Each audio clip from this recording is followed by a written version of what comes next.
Salve, salve, querido e querido ouvinte, sejam todos e todas muito bem-vindos e bem-vindas. Está começando mais um episódio do Estrangeiro, o podcast de política internacional do Brasil de Fato, essa nossa casa para discutir os principais fatos do planeta, sempre com a nossa pegada, com o nosso olhar, com o nosso jeito, com a visão popular do mundo.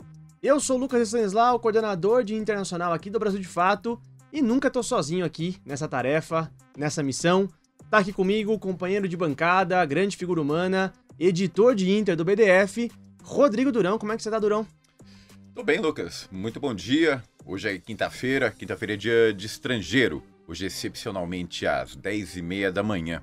A gente tá ao vivo agora também, pela primeira vez, Lucas, ao vivo na Rádio Brasil de Fato. Que honra, hein, rapaz? Que honra. FM 98.9. 98.9. Confesso que não tinha nem roupa pra isso, pra estrear aqui na rádio. Rádio FM pegando em toda a grande São Paulo, mas também pra todo o Brasil, na nossa web rádio, na nossa rádio online. Então, seja todo mundo bem-vindo aqui pra quem tá escutando a gente pela rádio. Ali na rádio e também ao vivo nas redes sociais do Exatamente. Brasil de Fato, no YouTube, no Spotify, tocadores de áudio e com o nosso time de correspondentes. Time de correspondentes que eram chamados de os sancionados, mas agora acho que vou ter que mudar de nome, né? A gente tem nesse time de correspondentes na China, na Rússia, na Venezuela e em Cuba, mas agora, como o mundo inteiro foi sancionado, a gente vai ter que arranjar um outro apelido para eles. A gente vai falar disso daqui a pouco, Lucas. Cabe todo mundo agora aí nesse rótulo, né? Nesse grande grupo, mas eu quero aproveitar então para te pedir para vir com a gente fazer o programa junto.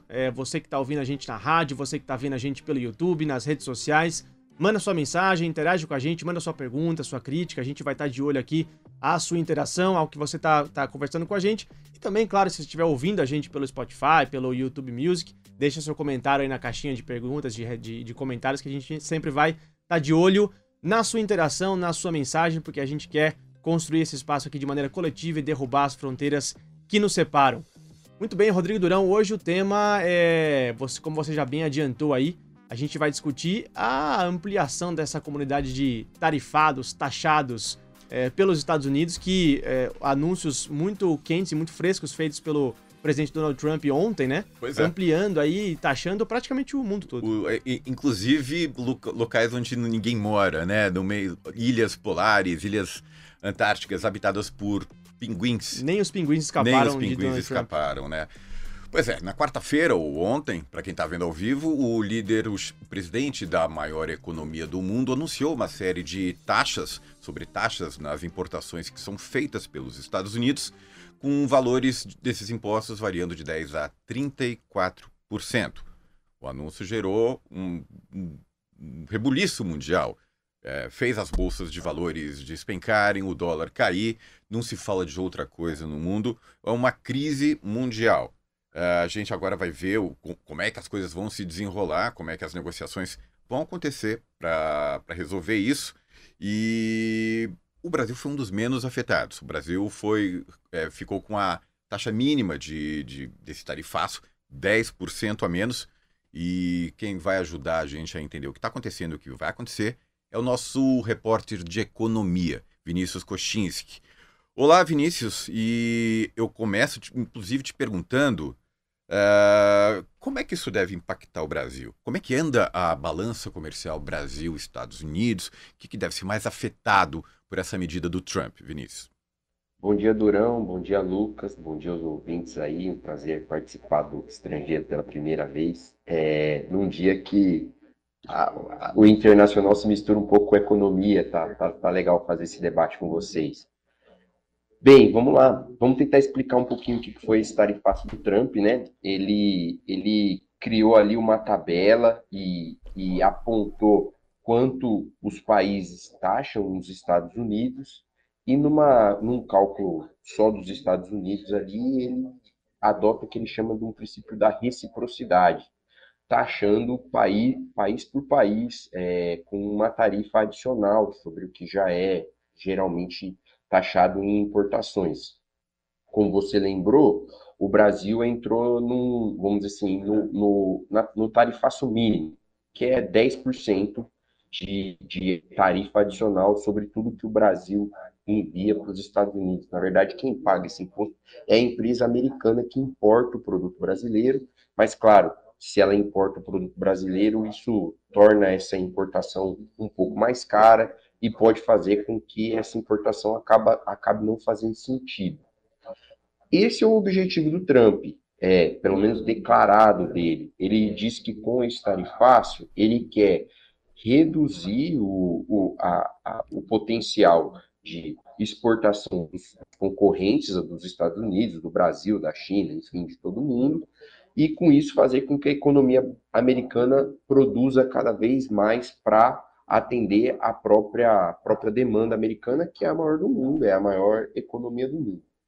O Brasil realmente está ali um país com a menor taxa. Por exemplo, a China teve uma taxação de 34%. A do Brasil é de 10%. A União Europeia é de 20%. A do Brasil, de novo, 10%. Mas isso sim pode afetar o comércio entre Brasil e Estados Unidos, que é um comércio hoje bem, vamos dizer assim, favorável aos estadunidenses, certo? Os Estados Unidos têm um déficit, um superávit da balança comercial quando se trata do comércio Brasil-Estados Unidos, que no ano passado foi de 7 bilhões de dólares, só em bens. Se você somar bens e serviços que um país transaciona com o outro, foram 28,6 bilhões de dólares. Nos últimos 15 anos, os Estados Unidos acumulam um superávit de 410 bilhões de dólares. Ou seja, os Estados Unidos ele é mais beneficiado nessa troca, mas mesmo assim resolveu adicionar essa taxa às importações que vêm do Brasil em 10%. Como isso vai afetar a economia brasileira ainda é uma incógnita, porque é uma taxação nova, ela envolve quase todos os países do mundo. Então, se o Brasil deixa de vender para os Estados Unidos, ele pode vender para outros países. Se a China deixa de vender para os Estados Unidos, o Brasil pode compensar. Ou seja, é uma medida nova que tende a reorganizar todo o comércio mundial.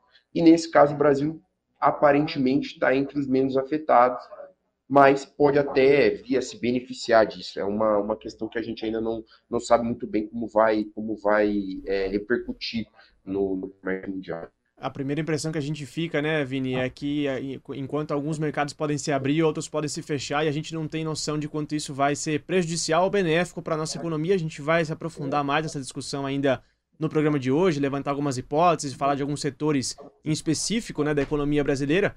Mas eu queria também chamar para a nossa conversa a nossa analista geopolítica, figurinha carimbada aqui do estrangeiro, ela que é da Assembleia Internacional dos Povos, Stephanie Waterby Brito. Stephanie, obrigado por estar aqui com a gente hoje. Seja bem-vinda a essa edição especial do Estrangeiro, agora na Rádio FM. Uhum. E queria pegar um pouco o gancho no que o Vini trouxe pra gente, né, dos objetivos do Trump. Me parece que estão muito ligados ao slogan de Make America Great Again, né, Faça a América Grande de Novo, um pouco ali evocando esse passado industrial, de gerar empregos nos Estados Unidos.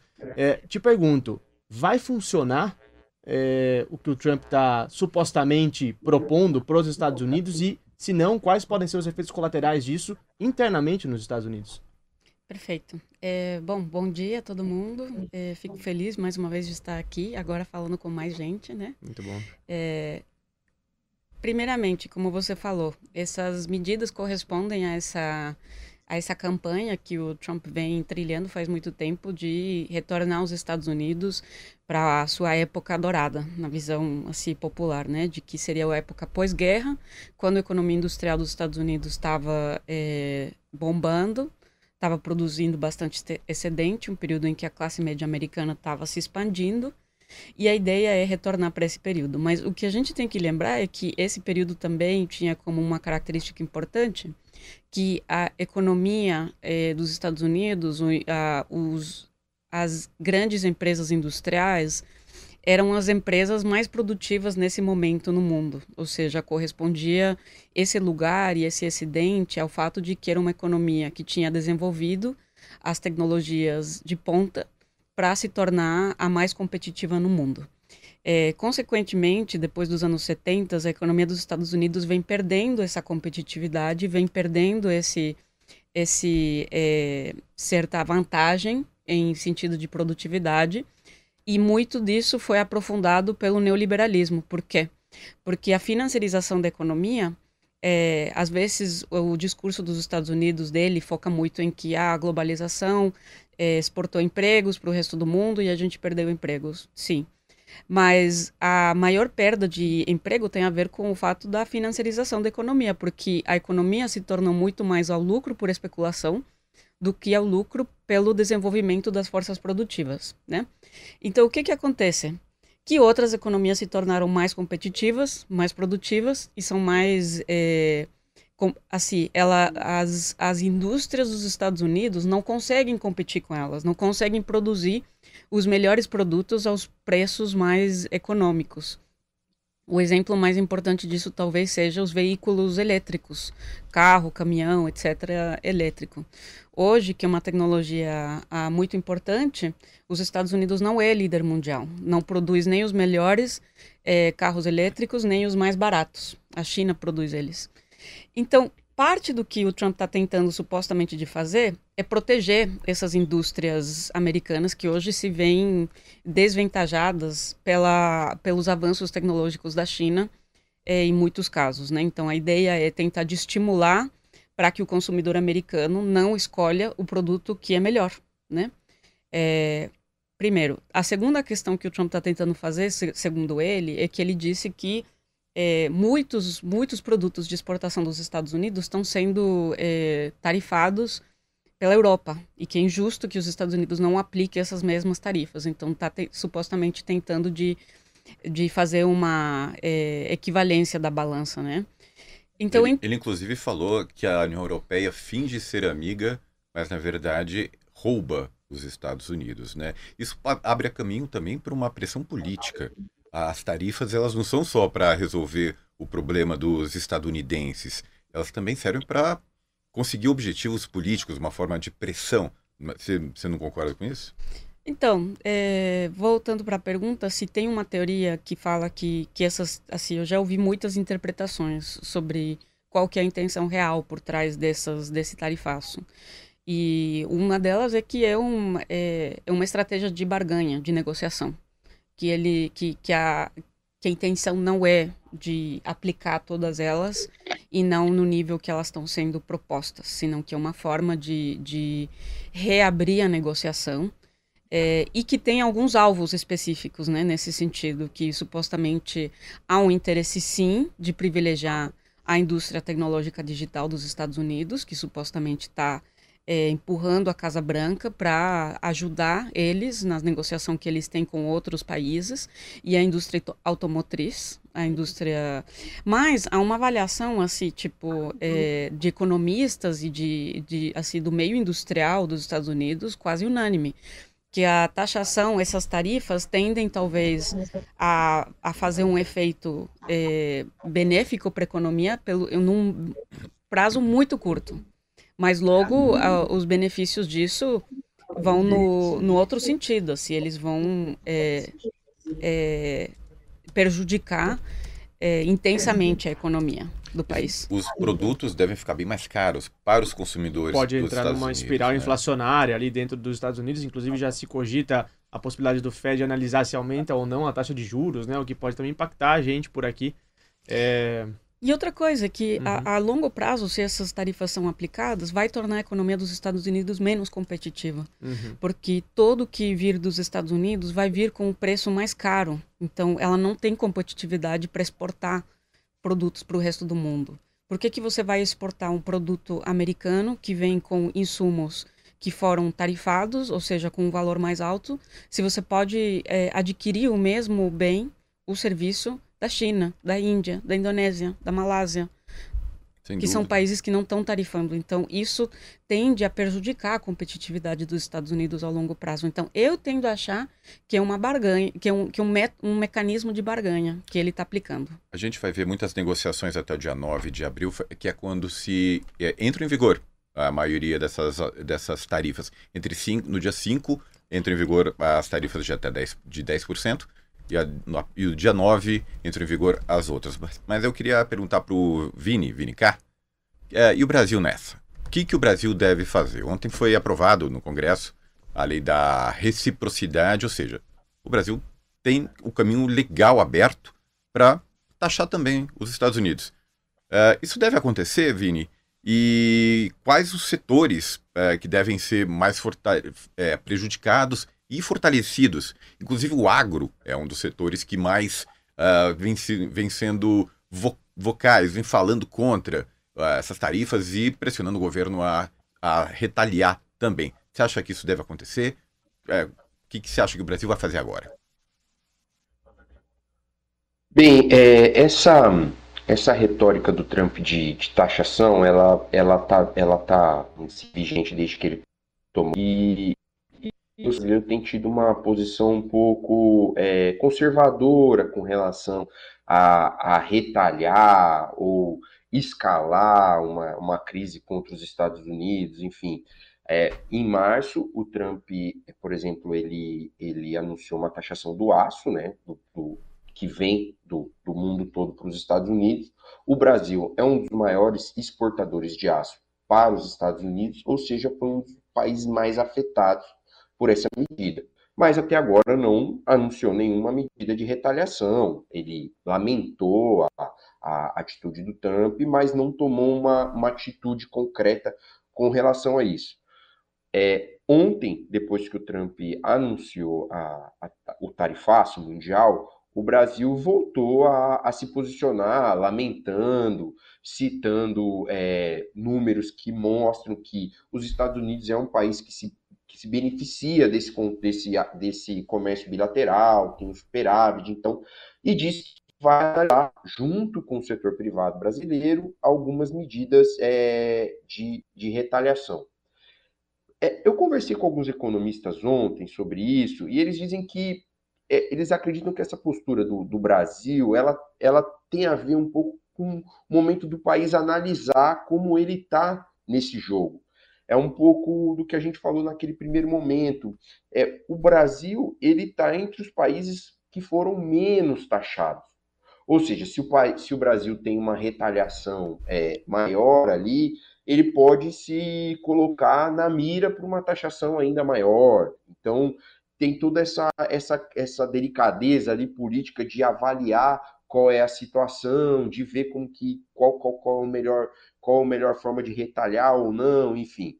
Mas assim, o Brasil, claro, tem uma exportação grande para os Estados Unidos, é o segundo maior parceiro comercial do Brasil, depois da China, né? O Brasil exporta petróleo, exporta ferro e aço, exporta café, exporta aviões produzidos pela Embraer, gasolina, carnes, e cada um desses setores ali vai ter que verificar como fica a questão do comércio internacional.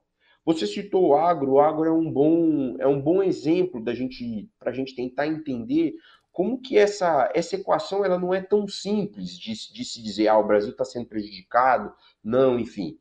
O Trump anunciou um tarifaço sobre a China. A China retalhou os Estados Unidos, disse, olha, se vocês estão tarifando os produtos chineses, a China vai tarifar os produtos agropecuários que compra dos Estados Unidos. Ou seja, para um agricultor americano, vai se tornar mais caro mandar, por exemplo, soja para a China. E a China compra muita soja. Se a China não compra soja dos Estados Unidos, ela vai ter que comprar de alguém.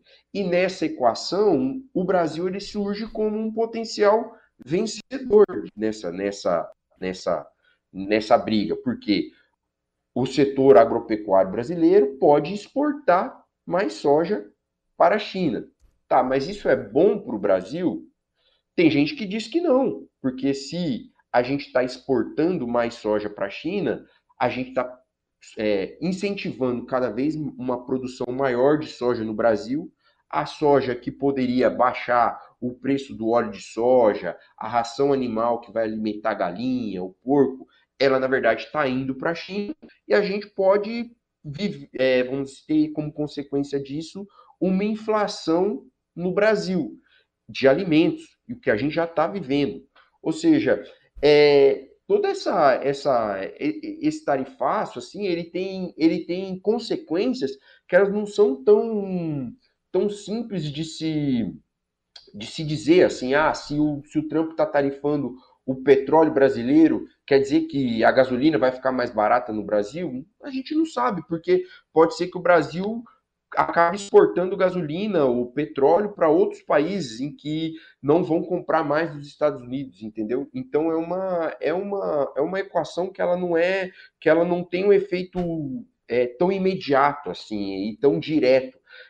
Entra ali um jogo de cartas, um jogo político em que as consequências elas ainda não estão muito claras. Vale a gente lembrar que essa PL, que agora está sendo chamada de PL da reciprocidade, né, que versa sobre possíveis retaliações às tarifas do Trump, ela surge como uma resposta do agro à proibição e barreiras ambientais colocadas pela França, né, contra a carne brasileira.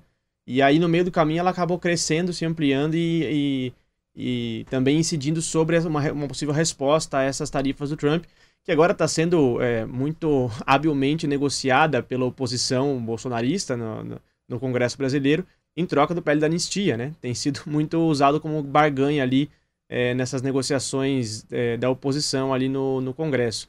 Mas, falando de resposta do Brasil ainda, a gente sabe que, embora o Itamaraty e certos setores do próprio governo ou da diplomacia brasileira mesmo tem receio, né, tratam a questão com uma certa cautela, o governo Lula, os dois primeiros, e agora esse talvez um pouco menos, né, Stephanie, mas os dois primeiros foram muito marcados por essa chamada diplomacia presidencial, ou seja, o presidente mesmo, às vezes adota uma linha de política externa que diverge da linha do Itamaraty. E a gente viu, um pouco antes do Trump anunciar, de fato, o tamanho das tarifas e os 10%, o Lula tecendo aí algumas críticas até mais duras contra o Trump. Ele não é o xerife do mundo, disse o presidente, né? Usando ali palavras fortes contra o Trump, dizendo que estaria aberto a negociar, mas se colocando também, colocando o Brasil como um país soberano na negociação e no cenário. Te pergunto, Stephanie, com essas taxas, mesmo não sendo aquilo tudo que a gente esperava, mesmo sendo um pouco menos, esses 10% em comparação com outros países, dá para o Brasil se colocar como um agente regional, um articulador de algum grupo para negociar em grupo com os Estados Unidos ou fazer frente a essas tarifas dos Estados Unidos? Ou a gente vai ver o Brasil, assim como outros países, correndo para negociar individualmente com o Trump e aí enfraquecendo uma posição de bloco? Aí tô pensando talvez em quais foros, né? Mercosul, CELAC, o próprio BRICS. Como é que você vê essa posição do Brasil?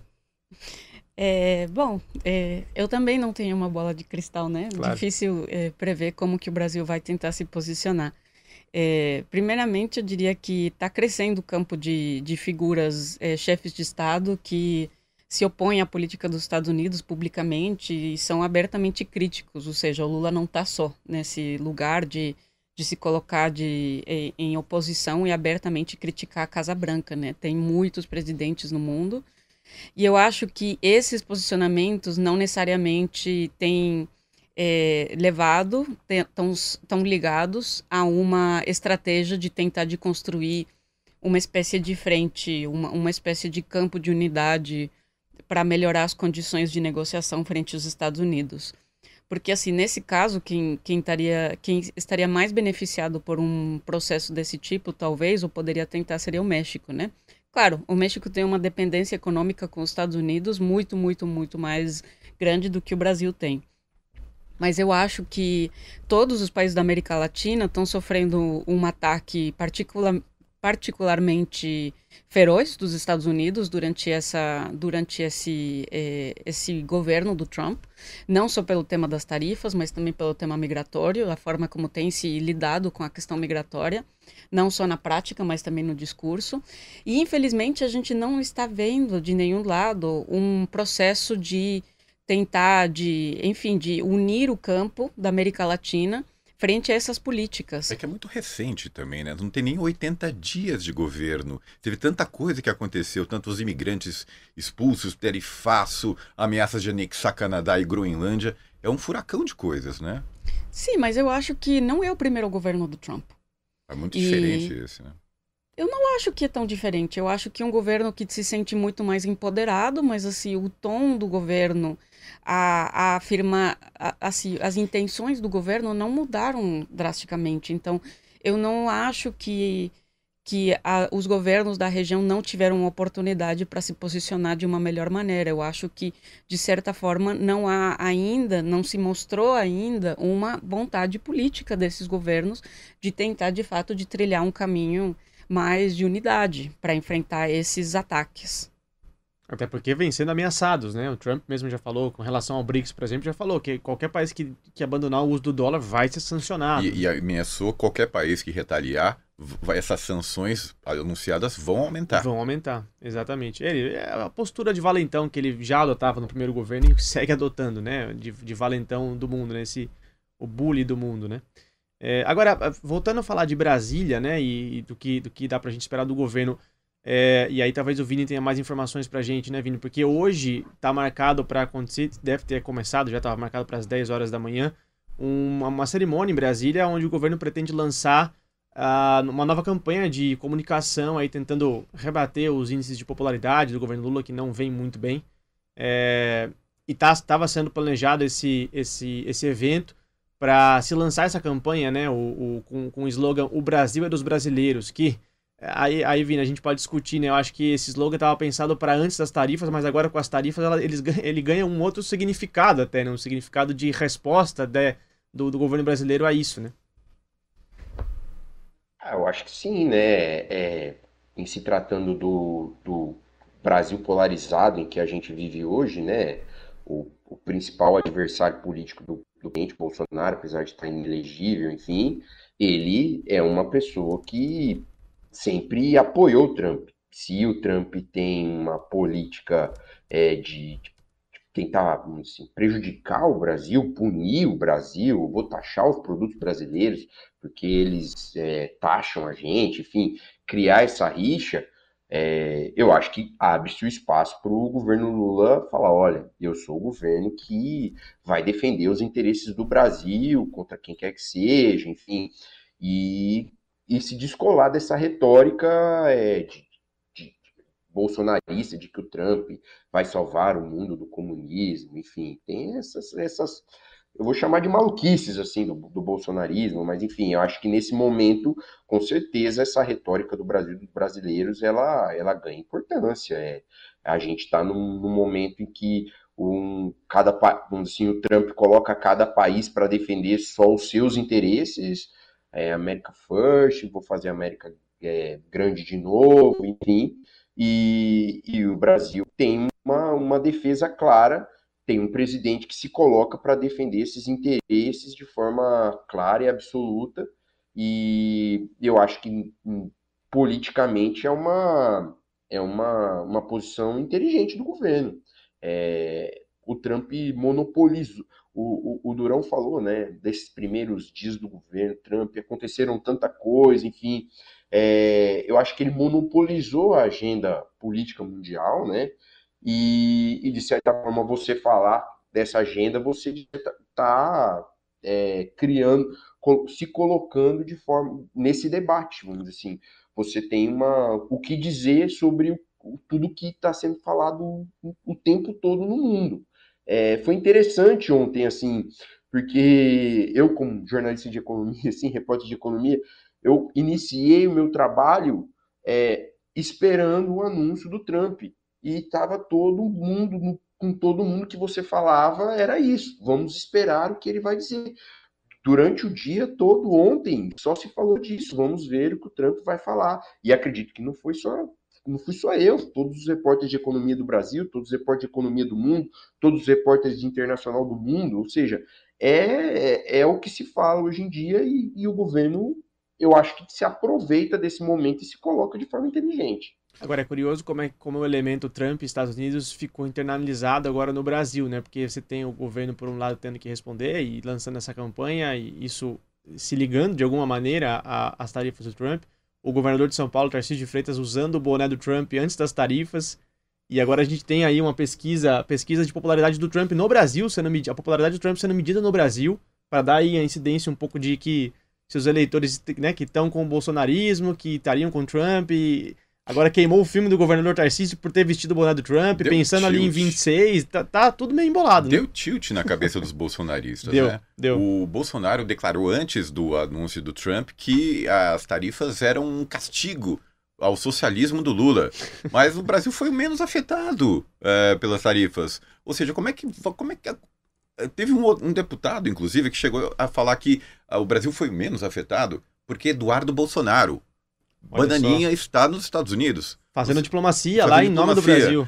É uma loucura, é uma loucura. E veja só, o Brasil que teve os mesmos 10% da Argentina, nem tão socialista assim, Javier Milei, né? Pois é. Mas eu tenho um recado para você ouvinte, para você leitor do Brasil de Fato. Se você quer saber o que está por trás dos podcasts do Brasil de Fato, o Estrangeiro, o 3x4, assina a nossa newsletter. Você vai conhecer, você vai ter acesso a materiais exclusivos antes deles serem publicados, muitos deles antes de serem publicados, outros realmente exclusivos que a gente produz e você vai ter acesso. É só ir no www.brasildefato.com.br/boletim e gratuitamente você se inscreve e tem acesso a todo esse material. E além do mais, você vai estar lutando com a gente contra a mídia hegemônica e a favor de um mundo que todos nós compartilhamos esse sonho de um mundo melhor, né? Mas, Steph, queria te perguntar uma coisa. A China foi o maior alvo dessas tarifas do Trump, porque muitos países asiáticos foram hipertaxados. Parceiros comerciais da China também foram alvo dessas sanções. Você acredita que é uma forma de atingir a China essas medidas do Trump? Com certeza. O objetivo principal desse tarifaço e de todas as políticas econômicas em relação ao tema do comércio internacional, que tanto o Trump como o Biden também tem como objetivo, é precisamente conter o crescimento da economia chinesa. Esse é um objetivo sobre o qual não há divergência dentro da burguesia dos Estados Unidos e dentro de ambos partidos, ou seja, há uma compreensão plena de que a China, se ela mantém o crescimento que ela está sustentando durante os últimos anos, se ela continua desenvolvendo as tecnologias de ponta, que hoje já é inegável que ela vai liderar, que os Estados Unidos fica para trás. Então, obviamente, o principal objetivo é atingir a economia chinesa e há uma postura dentro do establishment dos Estados Unidos de que tudo bem a gente sofrer um certo contragolpe desse golpe que a gente está acertando contra a China, porque se a gente consegue, a longo prazo, para nós é mais importante conter o crescimento e o desenvolvimento da economia chinesa do que qualquer outra coisa.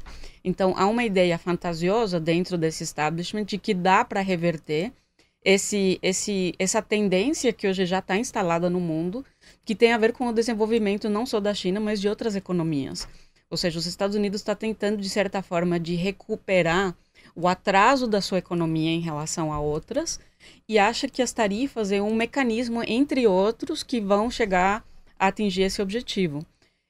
Então, acho que, com certeza, o principal alvo é a China. Agora, o interessante é que essas tarifas, se elas forem de fato aplicadas, podem ampliar as relações comerciais entre a China e outros países do mundo com quem a China ainda não tem uma relação comercial tão forte. De novo, voltando para o México.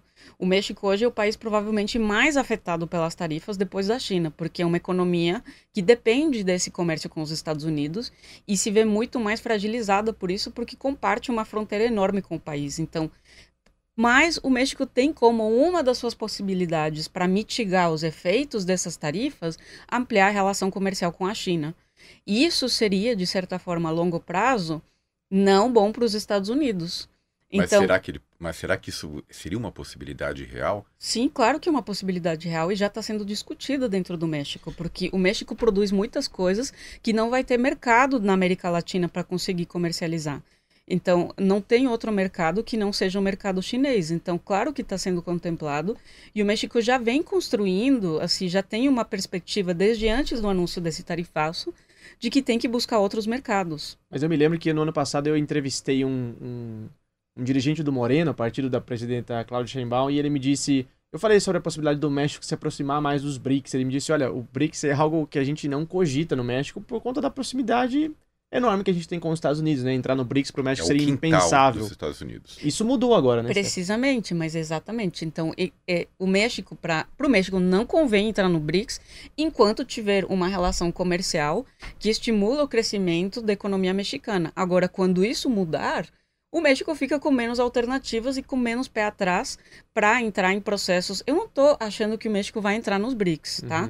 Mas o que eu estou dizendo é que o México é obrigado, como muitos outros países, a ampliar sua relação comercial com outros parceiros e a China é o principal. É o caso também de outros países da Europa, que se eles acabam tendo uma relação econômica prejudicial para o seu país com os Estados Unidos, tem que buscar outras alternativas. Então, pode ter um efeito colateral que a longo prazo para os Estados Unidos seja muito negativo. Stephanie, deixa eu voltar um pouco na nossa discussão, um pouco do espírito e da alma desse anúncio do Trump e um pouco do espírito desse governo Trump, o espírito econômico desse governo. Porque a gente tem, de um lado, Elon Musk dirigindo um departamento de corte de gastos, mandando gente embora de organismos públicos. Por pouco tempo, hein? Ele vai sair. Vai sair, exatamente. Já anunciou que vai sair, já cansou de brincar de funcionário público, né? Mas cortando e reduzindo sob uma bandeira de reduzir gastos, de ajuste e cortes. E por outro, a gente tem agora o Estado intervindo aí bastante na economia, anunciando tarifas. Ao mesmo tempo que a gente tem um Trump apelando para uma era de crescimento, muito marcada ali, talvez, aí você me corrija se eu estou errado, pelo New Deal do Roosevelt, que era uma política de intervenção mais estatal, de um Estado forte ali presente, atuando na economia. Por outro, a gente tem toda essa proximidade dele com ideais neoliberais, que prega, né, para aliados e para outros países do mundo.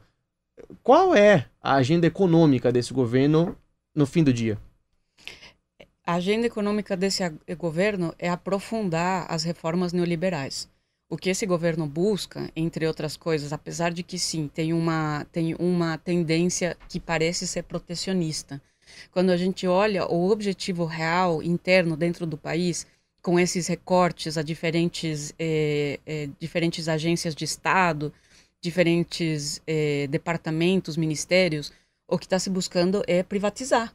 O objetivo é privatizar mais serviços. Então, por exemplo, agora há uma campanha bastante intensa para tentar privatizar os Correios. Isso é um objetivo que os republicanos vêm tendo faz muito, muito tempo. E a ideia é tentar de conseguir isso com esse governo. Esse governo também busca privatizar outros serviços. Então, a redução da oferta de certos serviços públicos, que é o que está acompanhado por esse suposto departamento que vai gerar eficiência, realmente o objetivo é ampliar o campo de serviços que possam ser privatizados pelo meio privado, né? Então, é um governo que é profundamente neoliberal. Agora, temos que lembrar que o New Deal era uma política do Estado que correspondia a reivindicações dos trabalhadores. Certo. E é um período de muitas lutas dos trabalhadores por certas garantias, por certos direitos, que estava somado também ao momento em que a economia dos Estados Unidos estava crescendo e estava passando por uma fase em que estava privilegiada em relação a outros países da Europa que sofreram os efeitos da guerra. Então, era uma economia crescendo, que estava investindo em outras economias, etc. E era uma política que a gente chamaria de keynesiana, ou seja, que buscava de ampliar a possibilidade da população consumir por uma série de diferentes meios, né? Ou seja, gerar crescimento da economia, possibilitando para que a população possa consumir mais. Esse não é o objetivo desse governo. A política econômica desse governo é privatização, é diminuir também a taxação das corporações e dos bilionários. Então, ampliar a superacumulação que já está instalada na economia mundial. Privilegiar os mais ricos, privilegiar os bilionários, porque a ideia é, se a gente não pode tomar uma taxa de crescimento, porque não temos a competitividade, porque não temos a produtividade que nossa economia tinha em outro momento, precisamos ampliar o lucro por outros meios. Privatização, reduzir os encargos e as responsabilidades tributárias. Esses são os objetivos desse governo, é beneficiar um 1% de 1%. Ainda que exista uma retórica que cale forte entre alguns trabalhadores. A gente vê até sindicatos que declaradamente apoiam o governo Trump, né? Claro, e ontem, quando o anúncio foi feito desse tarifaço, assim, teve toda uma encenação de ter trabalhadores com aquele capacete de obreiro, de operário, porque a ideia é tentar de vender uma ilusão de que quem vai se beneficiar com isso, quem está na mira para ser...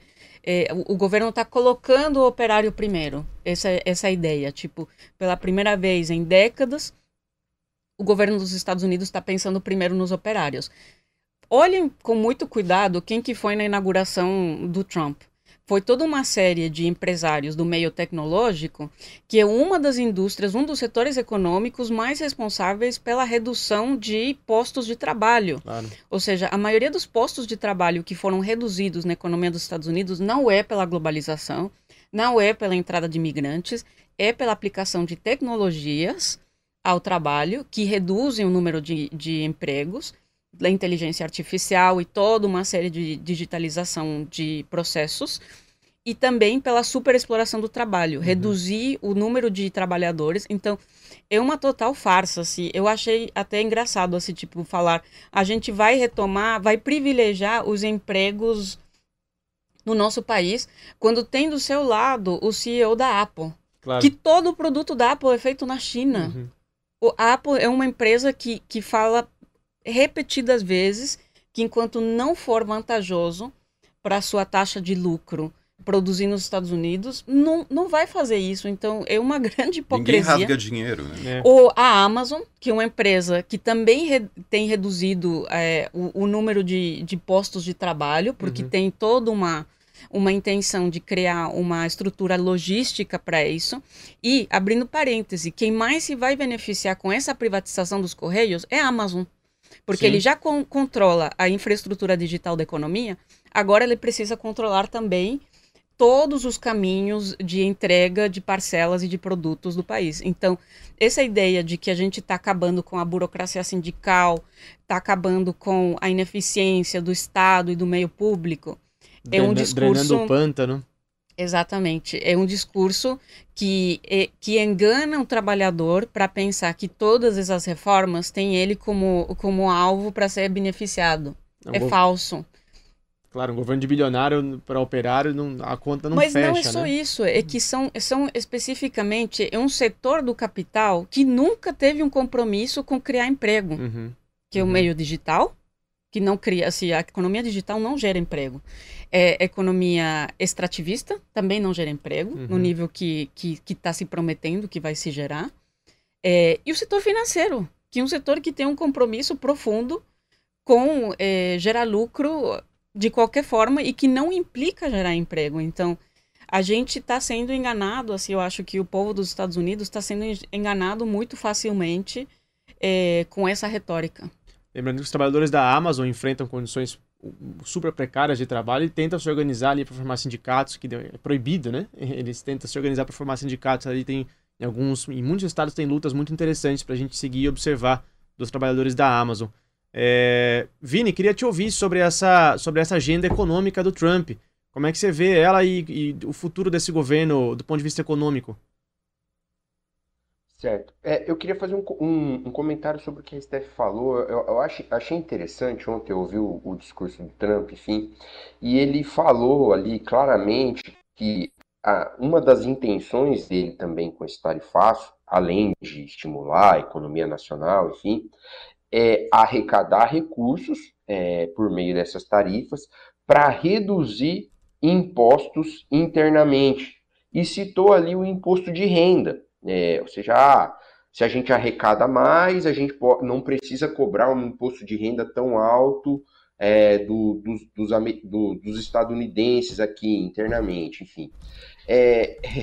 O imposto de renda, ele é o imposto da redistribuição de renda, certo?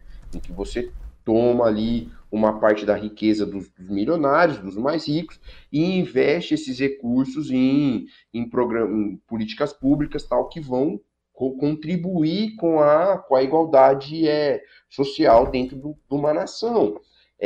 Ao ele falar isso, ao ele externar isso, ele deixa claro que, em última instância, o compromisso dele, a visão dele é privilegiar as pessoas mais ricas dos Estados Unidos.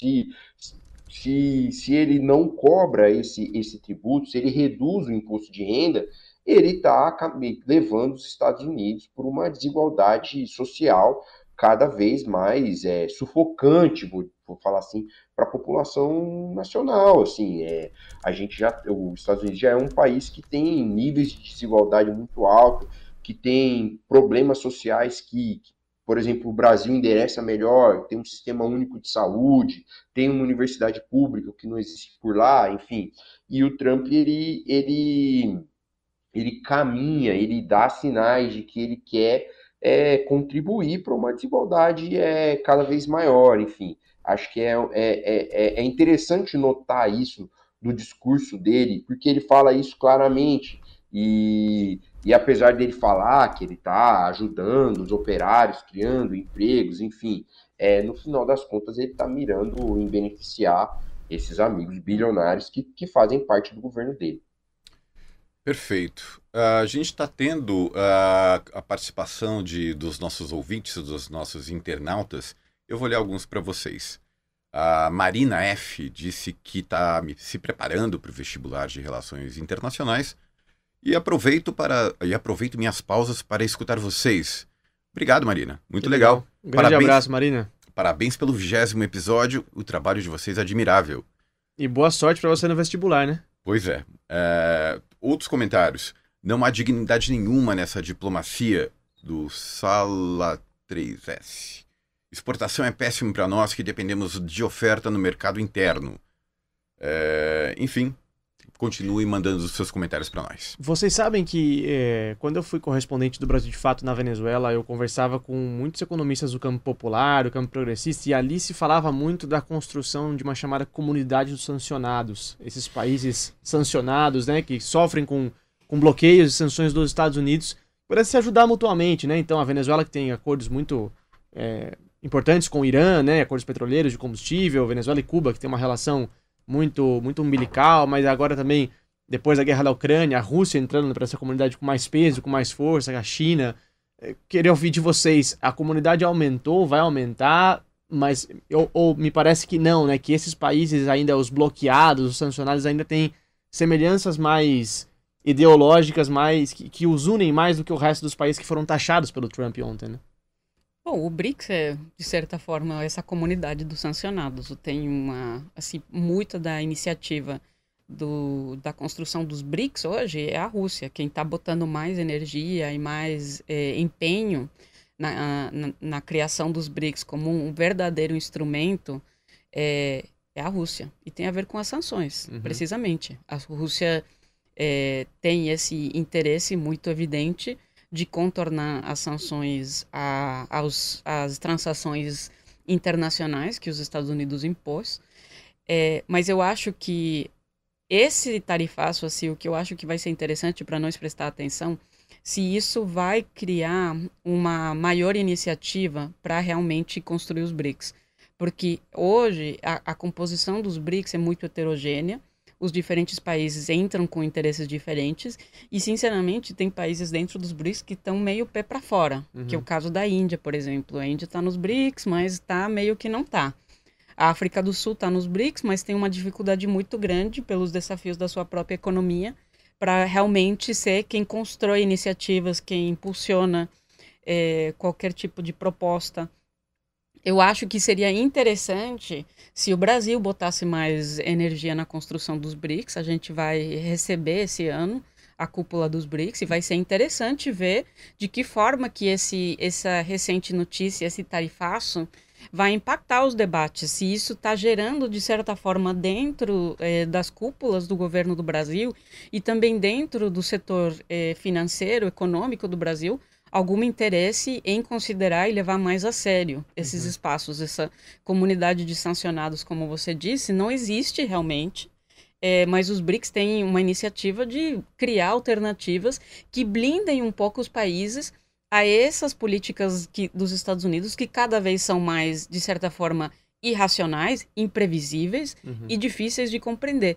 Porque uma coisa que o tarifaço vai gerar, assim, a gente pode ter muitas dúvidas. Vai criar emprego? Não vai criar emprego? Vai beneficiar tal economia? Vai? Não sabemos.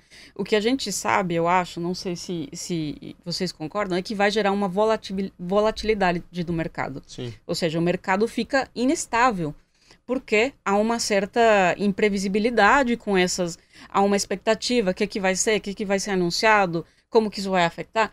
E isso, independente de qualquer outra variável, gera uma volatilidade do mercado que não é boa. Então, será que isso está provocando que se leve mais a sério a construção tanto de uma integração de estados latino-americanos para conseguir negociar melhor com os Estados Unidos, a construção dos BRICS, que são iniciativas dos governos do PT, voltando para quando a gente estava falando dessa iniciativa do governo Lula. Então, seria muito interessante ver se esse tarifaço gera também processos de integração e de unidade entre países que historicamente não se beneficiam com a política econômica dos Estados Unidos e muito menos hoje. Lembrando que dia 6 e 7 de julho, o Rio de Janeiro recebe a cúpula do BRICS, como você disse, Stephanie, mas no dia 9 de abril, Lula deve ir a Honduras para uma cúpula da CELAC. Exatamente. A gente vai estar bastante de olho que esse tema com certeza deve surgir. Ali, deportações, e com certeza o tema do tarifaço deve ser discutido pelos países da CELAC, que de fato, depois do retorno do Lula à presidência, tentou ali um respiro, uma retomada, mas anda meio parada, né, por iniciativa dos países latino-americanos, um instrumento super importante que é a CELAC, que já foi muito importante no passado e tenta agora recobrar um pouco de fôlego, né? Estaremos cobrindo, né? Com certeza, tanto a cúpula da CELAC quanto o BRICS. Estaremos lá diretamente do Rio de Janeiro, acompanhando essa cúpula muito importante para o Brasil. Lembrando que a gente está recebendo o nosso repórter setorista de economia, Vinícius Konchinski, e a nossa analista geopolítica da Assembleia Internacional dos Povos, Stephanie Waterby Brito. Waterby Brito, exatamente. Weatherby. Vejam só, olha, que sotaque que classe, né? Que classe, é outra coisa, né? E com essa classe, eu acho que eu tenho que chamar agora o quadro da podosfera brasileira mais classudo que existe, que é a nossa gincana Terra Plana, onde a Stephanie sempre brilha com as suas decisões. Então, por favor, pessoal, vamos soltar a vinheta pra gente brincar de Terra Plana.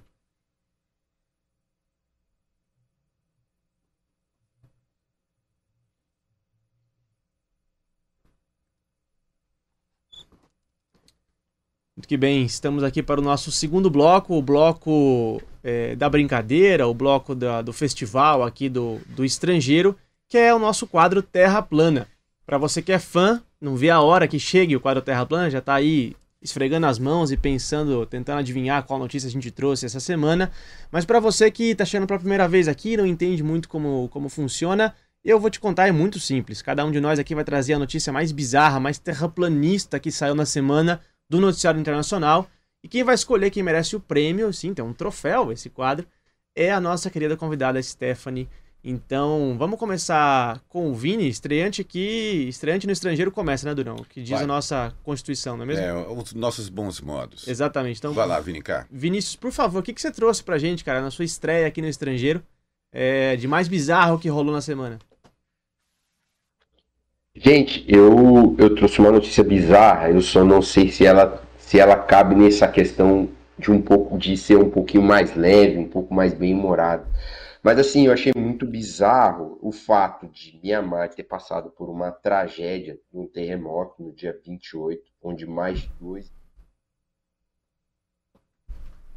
Perdemos contato com o Vini? Após o terremoto... Vinícius, desculpa, deu uma cortada no seu áudio, você pode começar de novo?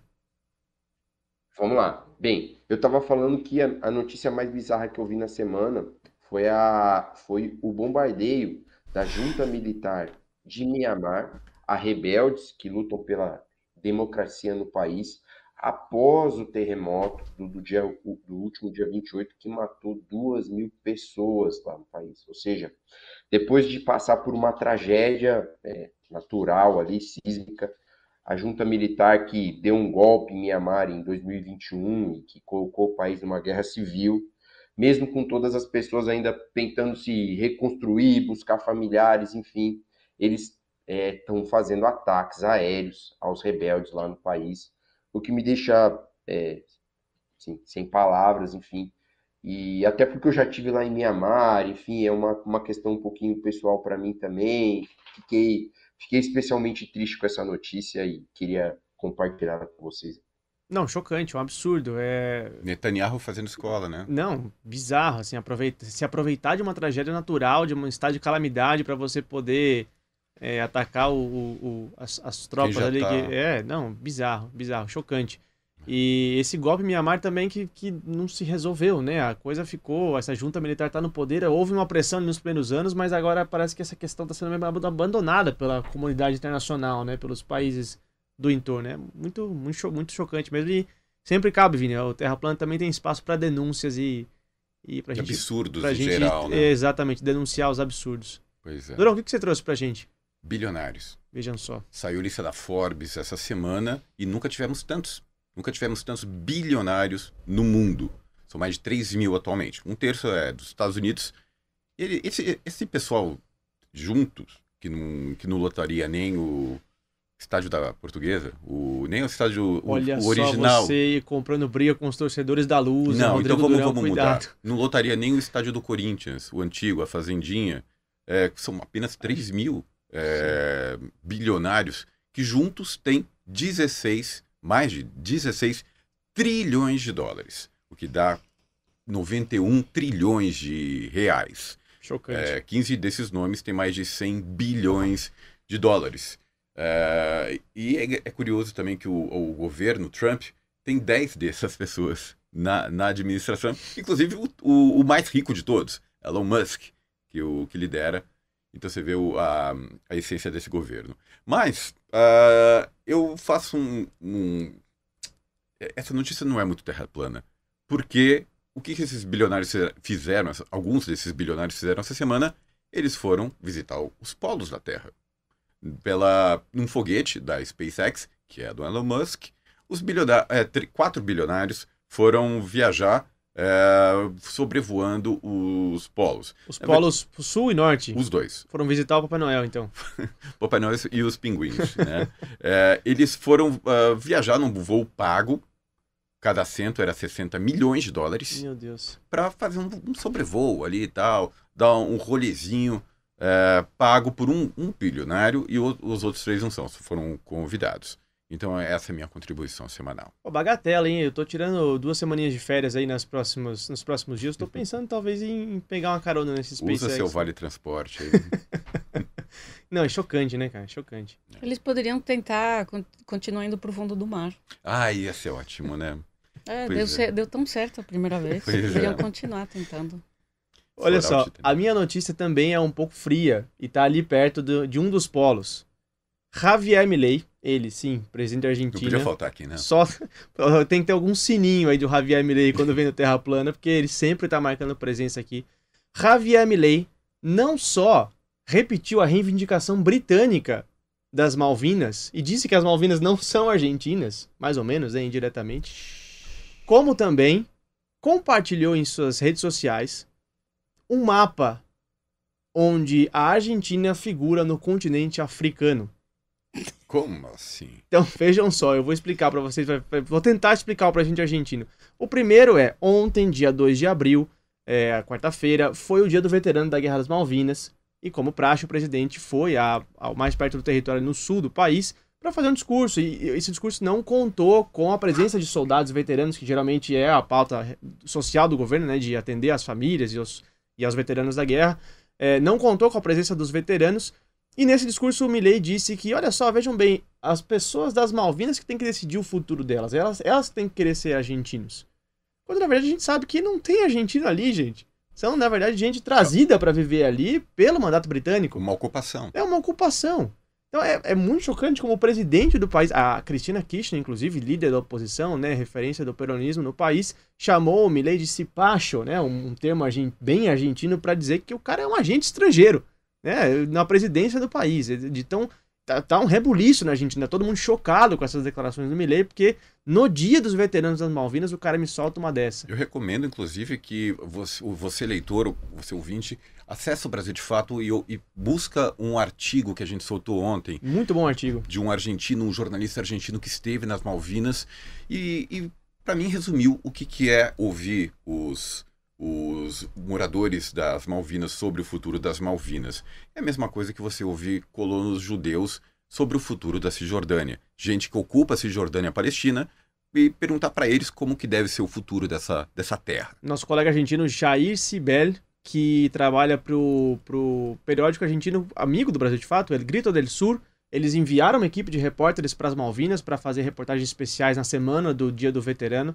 Tem reportagens maravilhosas no Instagram, nas redes sociais deles, e a gente traduziu e republicou essa crônica dele ali, dizendo um pouco como é que tá o estado político e social das Malvinas, e ali dá para entender perfeitamente qual o status das ilhas, né? Tanto para os argentinos quanto ali, de fato, no território, quem vive, quem frequenta, quem trabalha ali nas ilhas. Essa que é uma reivindicação histórica da Argentina e que o presidente Milei fez questão aí de derrapar. E a outra ali de quebra, rapidinho, o Milei foi para os Estados Unidos ontem para pedir apoio do Trump ali, para retirar os fundos do novo empréstimo que o país adquiriu com o FMI, e no Instagram dele ele compartilhou um cartoon, uma charge ali de um chargista libertário, amigo do governo, amigo do presidente, onde ele receberia um prêmio hipotético, um prêmio MAGA do Trump, e nesse prêmio tem um mapa do continente africano e a Argentina desenhada dentro desse mapa. Assim, eu acho que ele se confundiu, né? Ele queria colocar o mapa da América do Sul e acabou colocando o mapa da África, mas um negócio completamente constrangedor e bizarro. Dá pra ver claramente que aquilo não é a América do Sul, dá pra ver claramente.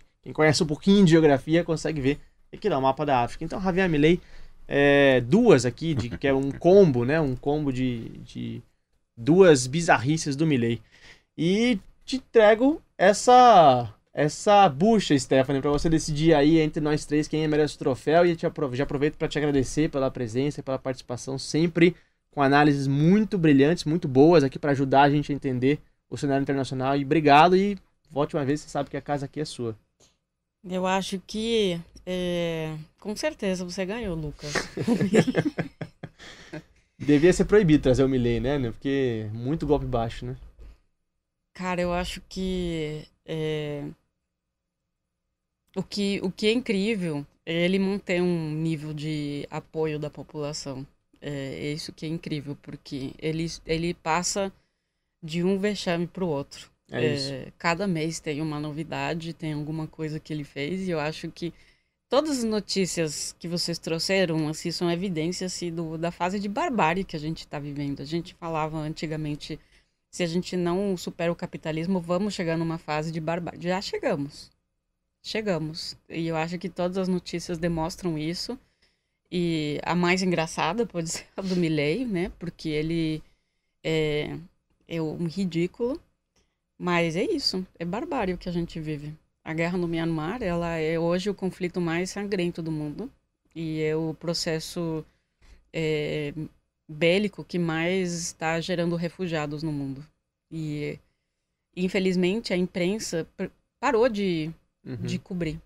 Porque tanto Myanmar como o Sudão são conflitos profundamente violentos, que a imprensa não está cobrindo com a devida importância, porque foi normalizado esse nível de violência. Eu acho que esse é um sinal da fase de barbárie que a gente está vivendo. Não, muito chocante. E a presença dos bilionários também, eu não consigo pensar que não é barbárie. Tá tudo ligado. Tá tudo ligado. Exatamente. Tudo ligado. Vinícius Konchinski, queria te agradecer, colega, camarada, obrigado pela sua participação, sua brilhante estreia aqui no Estrangeiro, e, cara, volte mais vezes, assim, foi muito bom te ter aqui para comentar de economia do Brasil e do mundo. E é isso, tamo junto. O prazer foi todo meu, gente. Me convidem mais, estou aqui. Vamos falar mais de economia, vamos falar mais de economia internacional. Tô à disposição, adorei. Tudo nosso. Obrigado a você também, Rodrigo Durão. Sabe que nos próximos 2 programas não estarei aqui. Vou tirar umas breves férias. Mas eu volto e tenho certeza que estará em boas mãos o Estrangeiro. Espero que você goste do seu passeio pelos polos. Aproveite muito, manda foto. Muito bem. E a gente vai segurar essa onda aqui. Lembrando que o Estrangeiro é apresentado e escrito por mim e pelo Lucas Stanislau. A direção é da Camila Salmásio, produção de Letícia Holanda. A edição e sonorização é do Fábio Balbini, operação do Switcher, Guilherme Kobayashi e Otávio Oliveira, identidade visual é de Rafael Canoba. No Brasil de Fato, a coordenação de áudio e vídeo é de Muniz e Ravena, A coordenação de redes sociais é da Rafaela Cury e a direção executiva é da Nina Fidelis. Querido ouvinte, um grande abraço e até daqui 2 quinta-feiras. O Estrangeiro volta na quinta-feira que vem.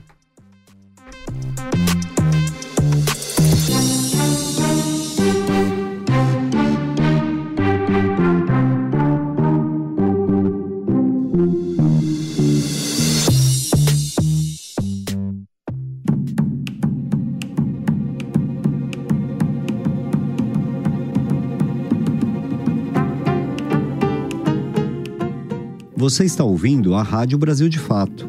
As notícias que marcam o Brasil e o mundo sob o olhar dos movimentos populares, agora também no seu dial.